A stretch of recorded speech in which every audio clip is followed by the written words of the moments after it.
भाभी क्यों बदल गई। कोयल शादी के बाद जिस घर में आती है वहाँ सास ससुर के सिवा 2 ननदें भी थी, लेकिन दोनों शादीशुदा। कोयल ने सोच लिया था कि वो इस घर को जीत कर रहेगी, लेकिन होता कुछ और है।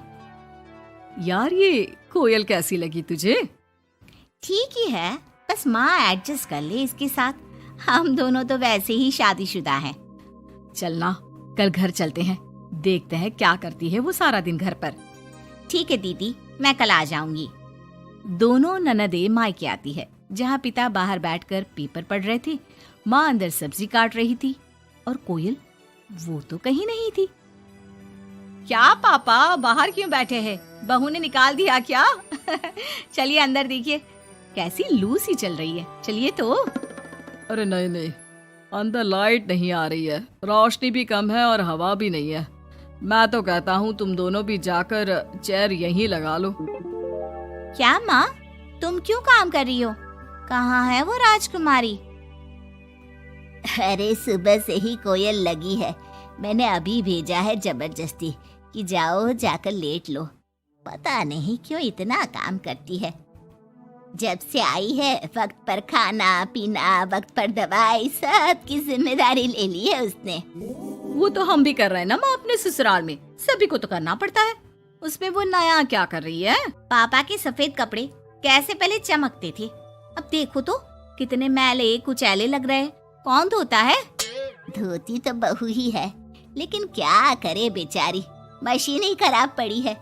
सबके कपड़े हाथ से धोना, उसके भी तो मुलायम छोटे छोटे हाथ हैं। हाँ हाँ, और हम लोगों के हाथों में तो चक्का लगाए ना। अरे बस भी करो माँ।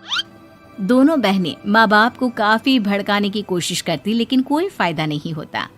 पर कहते हैं ना, बेटी तो बेटी होती है उन लोगों के जाने के बाद। क्या बात है माँ जी, कोई आया था क्या? हाँ, वो तेरी दोनों ननदें आई थी। अरे तुम मुझे उठाया क्यों नहीं माँ? मैं भी मिल लेती ना दोनों दीदियों से। अरे ना बेटा, तभी तो तू सोने गई थी। मैंने उन लोगों को खाना बनाकर खिला दिया, चिंता ना कर। कोयल को सास की बात अच्छी लगती है। वो अंदर जाने लगती है कि सास उसे टोक देती है। बेटा, वो तेरे ससुर जी के कपड़े काफी मैले कुचैले लगते हैं, थोड़ा ठीक से धोया कर। हाँ जी माँ जी। कोयल सास को कुछ नहीं कहती, लेकिन रात में जब पति आता है तो कोयल उससे कहती है, सुनिए, पापा के घर के पहनने वाले कपड़े काफी पुराने हो गए हैं। मैंने कई बार उसे धोया, लेकिन उनमें चमक ही नहीं आती। अगर आप कुछ पैसे देते तो मैं पापा के लिए घर पहनने के लिए नए कपड़े लेकर आऊं। हाँ हाँ कोयल, क्यों नहीं, जरूर। अगले दिन कोयल खाना बनाकर बैठी ही होती है कि छोटी ननद आ जाती है। अरे नमस्ते दीदी, कैसी हैं? आइए बैठिए, मैं आपके लिए नींबू पानी बनाती हूँ। आपको अच्छा लगता है ना? वो माँ कहाँ है? कोयल को अजीब सा लगता है कि ननद ने उसे पूछा तक नहीं, ना ही नमस्ते किया। सामने से माँ आती है। माँ, वो मैं बाजार जा रही थी तो सोचा आपसे मिलती चलूं। अच्छा माँ, जरा नींबू पानी बना देना, बहुत मन कर रहा है। हाँ हाँ, तू बैठ, मैं बना कर लाती हूँ। कोयल को लगता है कि बेटी है, माँ के हाथ का स्वाद मिस करती होगी। इसमें बुरा मानने वाली कोई बात नहीं है। दीदी, मैं भी बाजार जा रही हूँ, आपके साथ ही चलती हूँ। ननद भाभी दोनों मार्केट जाती है, जहाँ कोयल ससुर जी के लिए कपड़े लेती है। क्या जरूरत है भाभी, पापा को उनकी पसंद के कपड़े ले देती ना, उन्हें ही यहाँ पर लाकर। पर दीदी, पापा तो लुंगी ही पहनते हैं और एक ही डिजाइन की, तो इसमें पसंद नापसंद की क्या बात है?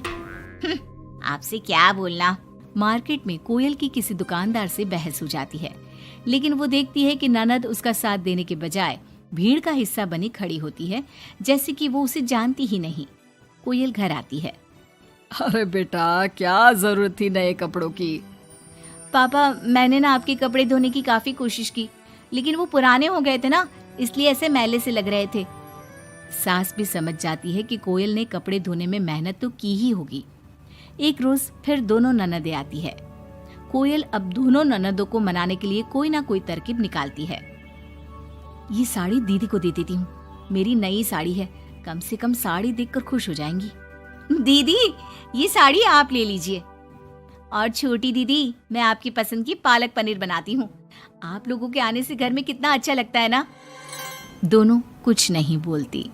अब तो जब भी दोनों ननदें घर आती, कोयल के सास ससुर को भी भड़काकर चली जाती, जिसके बाद से ही दोनों का रवैया कोयल के लिए कुछ दिनों के लिए बदल जाता। पता है कोयल, मेरी छोटी बेटी सास को घर में एक काम करने नहीं देती, सारा दिन बिठा के खिलाती है। कम से कम तुझे मेरा साथ तो मिला है, क्यों? कोयल कुछ नहीं कहती, लेकिन अब वो थक चुकी थी। ससुराल के लोगों को प्यार से सम्मान से साथ बांधने की कोशिश कर करके, लेकिन ननदें वैसी की वैसी ही रही। अब कोयल ने सोच लिया कि वो ननदों से बात करेगी। जब बड़ी ननद घर पर फोन करती है, हेलो हेलो कोयल, माँ को फोन देना। सभी को फोन लगा लिया लेकिन कोई उठा ही नहीं रहा। ओह, तभी आपने मेरे फोन पर फोन किया दीदी, और वो भी सीधे माँ से बात करने के लिए। क्यों, मैं नहीं हूँ क्या? या मेरा हालचाल पूछने की आप लोगों को जरूरत ही नहीं है, या मुझसे मतलब ही नहीं है? क्यों? अरे नहीं नहीं, ऐसा नहीं है, वो वक्त ही नहीं मिलता ना घर के कामों को लेकर। दूसरी ननद से भी कोयल बात करती है, लेकिन वो भी वक्त और काम थकान का रोना रोने लगती है। कोयल को लगता है कि शायद उसकी ननदों से बात करके उसे सब सॉल्व कर लिया, लेकिन ऐसा होता नहीं है। ननदों का व्यवहार वैसा का वैसा ही रहता है, जिसके बाद कोयल भी कुछ ठान लेती है। एक रोज छोटी ननद घर आती है। कोयल भी उसे नमस्ते करके कमरे में चली जाती है। ना ही उसकी पसंद का खाना पूछती है और ना ही चाय। बड़ी ननद को भी कोयल फोन करना छोड़ देती है, और ना ही उन लोगों के स्टेटस चेक करती है, ना ही उन लोगों के आने पर हालचाल पूछती है। दोनों ननदों को कोयल का बदला रूप अच्छा तो नहीं लगता। क्या बात है कोयल भाभी, आपको हमारा यहाँ घर आना अच्छा नहीं लगता क्या? लेकिन हम भी क्या करें, मायका है, माँ बाप है, तो आएंगे तो सही ना। वो काम है थोड़ा, मैं अपने कमरे में जा रही हूँ।